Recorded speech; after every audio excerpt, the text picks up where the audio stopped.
السلام علیکم ورحمۃ اللہ وبرکاتہ۔ مورنگا فوڈ لودرا حکیم محمد اسماعیل طب نبوی صلی اللہ علیہ وآلہ وسلم کے پلیٹ فارم سے آج کی جو ہمارا گفتگو کا جو مین مقصد ہے کہ وہ اگر ہمارے جسم میں زہر چلا جائے یا کوئی ہمیں زہر کھلا دے اس کا کیا علاج ہے، یا جادو ہو جائے، تویز ہو جائے، نظر بد ہو جائے، اس کے حوالے سے اور نبی پاک صلی اللہ علیہ وآلہ وسلم کی جو مرغوب ترین غذائیں ہیں ان کے بارے میں آج گفتگو ہوگی۔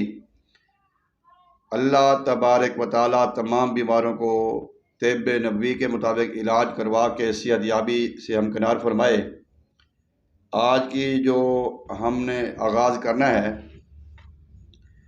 کہ جو غذائیں، جو کھانا ہمارے نبی پاک کے گھروں میں یا ان کے گھر میں یا اس دور میں زیادہ استعمال ہوتا تھا اور آج ہم اس سے دور چلے جا رہے ہیں۔ پہلے ہم بات کریں گے تلبینہ کے بارے میں۔ تلبینہ کو استعمال ہمارے پیارے نبی کے نے بڑے اچھے طریقے سے استعمال کیا ہے، بہت زیادہ بار استعمال کیا ہے، اور حدیث پاک میں ہے، حضرت عائشہ صدیقہ رضی اللہ تعالی عنہ سے مروی ہے کہ جب آپ کے گھر کا کوئی فرد یا اہل مدینہ کا کوئی فرد فوت ہوتا تو عورتیں پرسے پر آتی، فوتگی والی جگہ پہ آتی تو پھر وہ گھر میں واپس جاتی۔ جس گھر میں فوتگی ہوئی ہوتی عورتیں اس گھر میں آتی، پھر واپس جاتی اور اپنے گھروں کو روانہ ہو جاتی تو آپ تلبینہ کی ہانڈی چڑھاتی۔ تلبینہ مرغوب ترین غذا بھی ہے، شفا بھی ہے، دوا بھی ہے۔ وہ اہل مدینہ کی عورتیں تلبینہ کی ہانڈی چڑھاتی جو پک کر تیار ہو جاتی، پھر سرید بنتی، اس سرید کو اور تلبینہ کو آپ لے آتی اور فرماتی کہ اسے کھاؤ، کیونکہ رسول اللہ صلی اللہ علیہ وآلہ وسلم کو فرماتے سنا ہے کہ تلبینہ مریض کے لیے مفرح قلب ہے اور رنج و غم کو دور کرتا ہے۔ یعنی کہ جو تلبینہ ہے اور جو سرید ہے جو ہم سالن میں، شوربے میں، گوشت کے شوربے میں روٹی بھگو کے کھاتے ہیں، وہ سرید اس کو کہتے ہیں، اور تلبینہ ہے۔ تلبینہ کے بارے میں حدیث پاک ہے کہ یہ جو رنج و غم کو دور کرتا ہے، اور حضرت عائشہ صدیقہ رضی اللہ تعالی عنہ سے مروی ہے، ایک اور حدیث ہے کہ رسول اللہ صلی اللہ علیہ وآلہ وسلم نے فرمایا، تم نفع بخش دودھ سے تلبینہ تیار کرو، اس لیے کہ رسول اللہ صلی اللہ علیہ وسلم کے گھر کا کوئی فرد جب بیمار ہوتا تو آپ صلی اللہ علیہ وآلہ وسلم تلبینہ کی ہانڈی جو تھی وہ آگ پر چڑھی رہتی۔ حریرہ کی ہانڈی، تلبینہ کی ہانڈی آگ پر چڑھی رہتی جب تک دو رخوں میں سے ایک رخ کھول کر سامنے نہ آ جاتا، یعنی موت یا صحت۔ یہ ایک تیسری حدیث ہے، اس کی بھی روایت حضرت عائشہ صدیقہ رضی اللہ تعالی عنہ فرماتی ہیں کہ رسول اللہ صلی اللہ علیہ وآلہ وسلم سے جب ذکر کیا جاتا کہ فلاں جو بندہ ہے، عورت ہے، مرد ہے، وہ مبتلا ہے، درد ہے، بیمار ہے، کھانا نہیں کھاتا، تو آپ صلی اللہ علیہ وسلم فرماتے اسے حریرہ یعنی تلبینہ استعمال کراؤ۔ چنانچہ تلبینہ مریض کو دیا جاتا۔ آپ صلی اللہ علیہ وآلہ وسلم نے فرمایا، قسم ہے اس ذات کی جس کے قبضہ قدرت میں میری جان ہے، یہ حریرہ تلبینہ تمہارے شکم کو اس طرح صاف کر دیتا ہے جس طرح کوئی عورت اپنا چہرہ گرد و غبار سے صاف کر کے نکھار لیتی ہے۔ تلبینہ اس کا جو اب تو مختلف کمپنیوں نے بھی اس کو بنایا ہوا ہے، اس کا بہترین جو شمار ہے وہ جو کا آٹا ہے اور جو کے آٹے میں کھجور کا پاؤڈر بنا لیں اور اس کے علاوہ 4 مغز ڈال دیں اور اس کو اونٹنی کے دودھ میں اور یا بکری کے دودھ میں پکائیں، تو جب وہ کھیر بن جائے، جب وہ قوام بن جائے تو اس کو اتار کے کھائیں۔ اس میں شہد بھی ڈالا جا سکتا ہے، لیکن جو کا آٹا ہو یا جو کا دلیا ہو، اور اس میں کھجور بھی ڈالی جا سکتی ہے، چھہارے ڈالے جا سکتے ہیں، 4 مغز ہیں۔ تو آج کل بہت زیادہ کمپنیوں نے اس کو بنا کر استعمال کر رہے ہیں۔ تو ناظرین، ہم وہ جو شرید ہے اور جو تلبینہ ہے، یہ اکثر ہمارے نبی اعظم کے حیات مبارکہ میں آپ کے ہوتے ہوئے بھی استعمال ہوئی،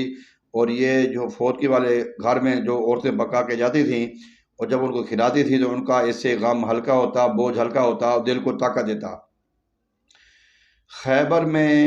یہود جو تھے، خیبر کے میدان میں جو یہود تھے، انہوں نے سرکار دو عالم صلی اللہ علیہ وسلم کو زہر دے دیا۔ بڑا مشہور واقعہ آپ علماء کرام سے سنتے ہیں۔ تو اس میں زہر دینے کے بعد ہمارے نبی پاک صلی اللہ علیہ وسلم اگر دعا فرماتے تو اللہ ان کو فوری شفا دے دیتا، فوری تو ان کو شفا مل جاتی۔ لیکن ہر آپ کا علاج، آپ کا قول، آپ کا فعل، آپ کا عمل اس امت کے لیے بہترین نمونہ ثابت ہونا ہے یقیناً۔ تو جب یہود نے زہر دیا تو اس میں حضرت عبدالرحمن بن کعب بن مالک حدیث پاک کے راوی ہیں،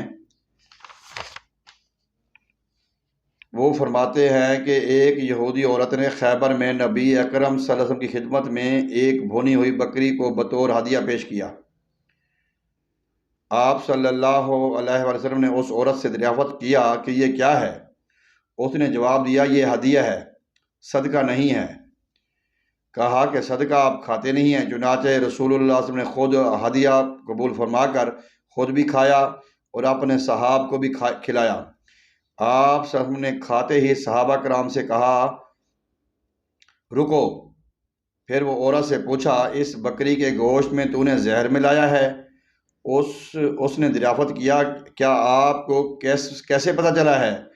آپ صلی اللہ علیہ وآلہ وسلم نے فرمایا، اس ساک کی ہڈی نے جو آپ کے ہاتھ میں بھونی ہے اس نے اقرار کیا ہے، یعنی وہ جو گوشت بھنا ہوا تھا، جو ہڈی تھی، اس نے اقرار کیا ہے۔ آپ نے اس سے پوچھا، اچھا تم نے ایسا کیوں کیا ہے؟ تمہیں کیا پریشانی تھی؟ تو نے ہمیں زہر کھلایا ہے، مجھے اور میرے صحابہ کو کیوں کیا ہے؟ تو اس نے کہا، میں نے سوچا کہ آپ اپنی نبوت میں جھوٹے ہوں گے تو لوگوں کو آپ سے نجات مل جائے گی، اگر آپ سچ مچ نبی ہوں گے تو آپ کو اس سے کوئی نقصان نہ ہوگا۔ وہ کہتی ہے کہ اگر آپ جھوٹے ہوئے تو آپ لوگوں کو آپ سے جان چھوٹ جائے گی، اگر آپ سچے ہوئے تو آپ سچ مچ نبی ہوں گے تو آپ کو اس سے نقصان نہ ہوگا۔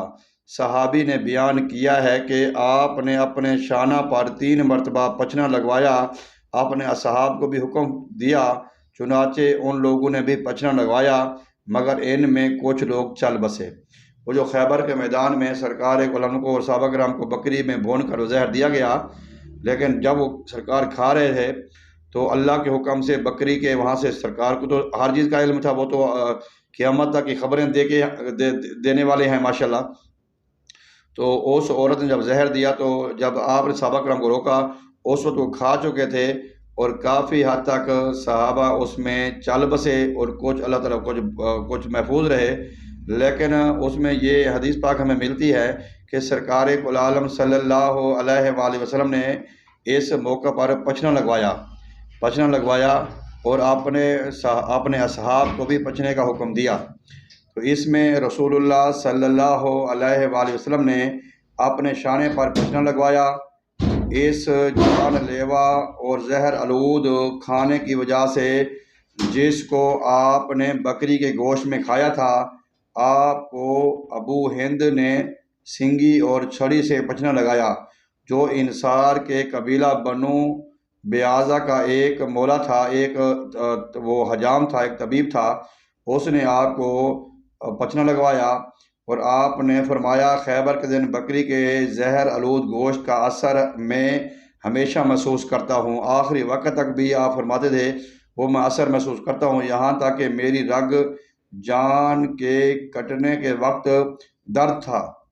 میری رگ جان کے کٹنے کے وقت درد تھا، چنانچہ آپ کی وفات شہید کی طرح ہوئی۔ یہ موسیٰ بن عقبہ کا قول ہے۔ زہر کا علاج مختلف قسم کے خوراک کے ذریعے کیا جاتا ہے اور ان دواؤں کے ذریعہ کرتی ہیں جو زہر کے اثرات خارج کرتی ہیں، اور اس میں جو بہترین جو عمل ہے جو مختلف حدیث کی کتابوں میں آیا ہے وہ ہے حجامہ یا پچنا لگانا۔ آپ صلی اللہ علیہ وسلم نے شانے پر بھی اور کمر میں بھی پچنا لگوایا۔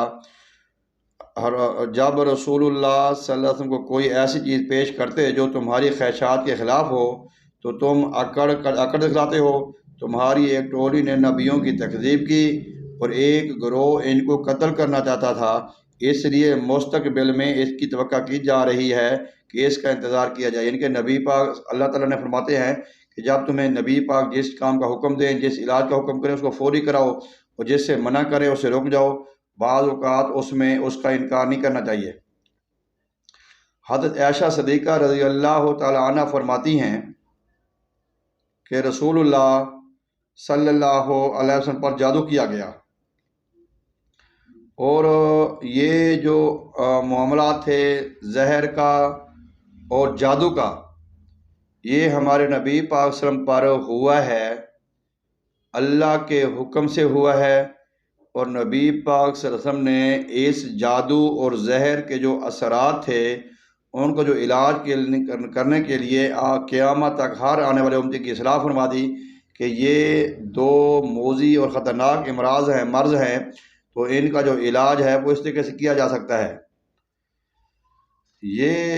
ایک حدیث ہے، ایک جماعت نے اس کا انکار کیا کہ رسول اللہ صلی اللہ علیہ وآلہ وسلم کو جادو نہیں ہوا تھا۔ رسول اللہ صلی اللہ علیہ وسلم کو جادو کیسے ہوا؟ تو صحیح بخاری اور مسلم میں حضرت عائشہ صدیقہ سے ثابت ہو چکی ہے کہ حضرت عائشہ صدیقہ نے بیان کیا ہے کہ رسول اللہ صلی اللہ علیہ وسلم پر جادو کیا گیا، جس کا اثر یہ ہوا کہ آپ کو خیال ہوتا کہ آپ اپنی ازواج محترمات کے ساتھ ہو کے آئے ہیں، حالانکہ وہاں سے ہو کے نہیں آتے تھے، اور بعض اوقات نسیان یا بھولنے کی عادت بظاہر آپ صلی اللہ علیہ وسلم کو ہوئی تھی، وہ اس کا اثر تھا جادو کا۔ اور قاضی عیاض نے لکھا ہے کہ جادو ایک بیماری ہے، اس کا تعلق ان بیماریوں سے ہے جس میں آپ کا مبتلا ہوتا قابل تعجب نہیں۔ جس طرح دوسری بیماریاں آپ کو ہوتی تھیں ویسے ہی جادو بھی آپ پر اثر کرتا تھا۔ اس سے مرتبہ نبوت میں کوئی نقص نہیں پیدا ہوتا۔ آپ کا یہ خیال کرنا کہ آپ صلی اللہ علیہ وسلم نے یہ کام کیا حالانکہ آپ سے وہ عمل سرزد نہ ہوا۔ جو بھی اس قسم کے معاملات ہوئے وہ آپ صلی اللہ علیہ وسلم کے ساتھ زہر کا معاملہ ہوا یا آپ کے ساتھ جادو کا معاملہ ہوا، وہ اللہ کے حکم سے اور اپنے نبی پاک صلی اللہ علیہ وسلم کی جو پوری امت تھی اس کی اصلاح کرنے کے لیے یہ معاملہ ہوا۔ تو آپ صلی اللہ علیہ وآلہ وسلم نے سحر جادو کے حالات میں بھی آپ نے پچنا لگوایا اور دوسروں کو بھی ہدایت فرمائی۔ آپ صلی اللہ علیہ وسلم کا طریقہ علاج کا ذکر کرنا کہ جیسے آپ نے خود کیا یا دوسروں کو اس کی ہدایت فرمائی، اس سلسلے میں دو طرح کی روایت ملتی ہیں کہ آپ صلی اللہ علیہ وسلم نے قرآن کے ذریعے بھی اس کا علاج کیا ہے۔ یہ جو قول شریف ہیں آخری دو قول یہ بھی پڑھے ہیں، سورت جو بقرہ کی آخری آیات ہے آمن رسول بما انزل، یہ بھی پڑھ کر فرمایا کہ اس میں بھی شفا ہے، اور اس کے علاوہ سورت فاتحہ کے بارے میں بھی فرمایا نبی پاک صلی اللہ علیہ وسلم نے یہ جادو سے اور زہر سے بھی شفا دینے والی یہ صورت ہے۔ تو اس کے علاوہ آپ صلی اللہ علیہ وسلم نے حجامے کا بھی حکم فرمایا اور قرآن کی آیات بھی پڑھنے کو حکم فرمایا اور کیا بھی صحیح، اور اس کے علاوہ آپ نے اس میں شہد کا بھی استعمال کیا کیونکہ شہد بھی شفا ہے۔ کہ حضرت ابو عبیدہ نے اپنی کتاب غریب الحدیث میں اپنی سند عبد الرحمن بن ابی یعلا کے واسطہ سے ایک حدیث ذکر کی ہے کہ رسول اللہ صلی اللہ علیہ وسلم نے سنگیاں لگوائیں، حجامہ کروایا، پچنے لگوائے کہ جب آپ پر جادو کیا گیا۔ ابو عبید نے طب کا معنی بیان کیا ہے کہ سحر کیا گیا کہ جادو کے وقت نبی پسند کو آپ نے وہ جو زہر دیا تھا اس سے آپ نے حجامہ کروایا۔ اس میں جو طریقہ ہمیں بتایا گیا ہے کہ وہ یہ ہے کہ ہم اپنا ان بیماریوں کا علاج حجامے سے بھی کریں، تلبینہ بھی استعمال کیا جا سکتا ہے۔ آج کی ہماری گفتگو میں تلبینہ اور حجامہ اور حجامت تو بہترین علاج ہے، کیونکہ جو جادو کا اثر اور جو زہر کا اثر یہ زیادہ دماغ پہ اثر کرتا ہے، اور خون جو زہر کا اثر ہوتا ہے وہ پورے جسم میں پھیل جاتا ہے۔ تو لہٰذا یہ تینوں طریقے ہی اس وقت رائج تھے، اب بھی یہ رائج ہے کہ حجامہ کرنا اور قرآن پاک کی آیات کا جو ورد ہے وہ کرنا، اور اس کے علاوہ جو ہے وہ ہم جو شہد کا استعمال کرنا چاہیے۔ حضور نبی کریم صلی اللہ علیہ وآلہ وسلم پہ جب جادو ہوا تو وہ ایسے شخص پر جو جادو ہوا وہ اللہ کے خاص بندوں میں تھے، اور انہوں نے آنے والی قوموں کے لیے رہنمائی فرمائی، اور وہ جو آپ جس کے ذریعے جادو کیا گیا آپ نے وہ نکالا اور اس کو لوگوں کے سامنے زہر بھی فرمایا اور اس پہ اپنا عمل بھی جاری کیا۔ آخری جو 2 قول ہیں اس کے بارے میں یہ قرآن اور حدیث میں ثابت ہے۔ اللہ تعالیٰ سے دعا ہے اللہ تعالیٰ ہم سب کو تلبینہ کا استعمال اور حجامے کا استعمال، شہد کا استعمال اور قرآنی آیات کا استعمال کر کے اپنے بیماروں کا علاج کرنے کی توفیق عطا فرمائے۔ وآخر دعوانا ان الحمد للہ رب العالمین۔ السلام علیکم ورحمۃ اللہ وبرکاتہ۔